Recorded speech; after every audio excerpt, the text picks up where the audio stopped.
Сәлем достар, менің есімім Мұрай Болатқызы, бұл менің кітап блогымның кезекті түсірілімі. Бүгін менің қолымда өзін-өзі дамыту бағытындағы Мирас Кесебаевтың «Мінезді өзгерту алхимиясы» кітабы.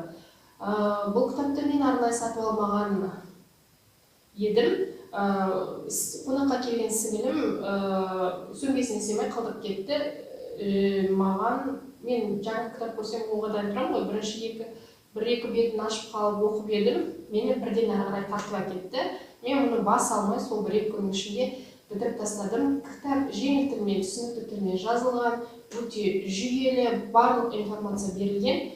Сондықтан әрі қызықты, адамды баурап әкететін, сондықтан өте пайдалы кітап деп ойлаймын. Негізі мен Мирас Кесебаевтың бұған дейін ешқандай кітабын оқымаған екен, тек қана кітап ал деген баспада жұмыс істейтінін білетін, және ол кісінің сол өзінің өзге әріптестерімен бірге түсіретін подкастын мен жүйелі түрде тыңдайтынмын, бірақ мынау кітап маған қолыма түсіп, ол кісінің өзге қырларын ашып берді деп айтуға болады.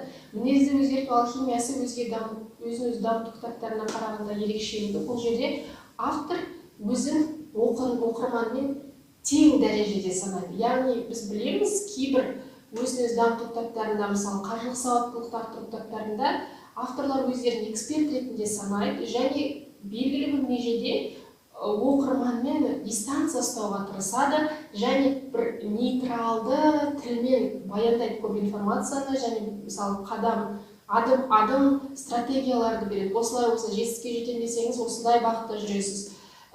Бірінші осыны істеу керек, екінші осыны істеу керек, сөйту керек деген осындай бізге көп информация береді. Ал Мирас Кесебаевтың кітабында адам өзінің өміріндегі жеке оқиғаларымен бөліседі. Сөйтіп бөлісе отырып, оқырманды өзіне қарай тартады.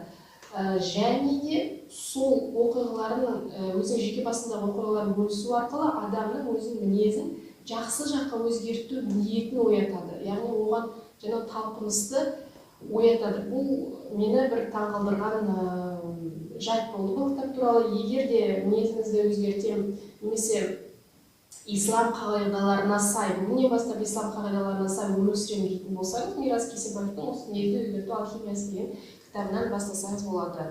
Менің топ рекомендацияларымның бірі деп айтуыма болады. Сау саламатта болыңыздар.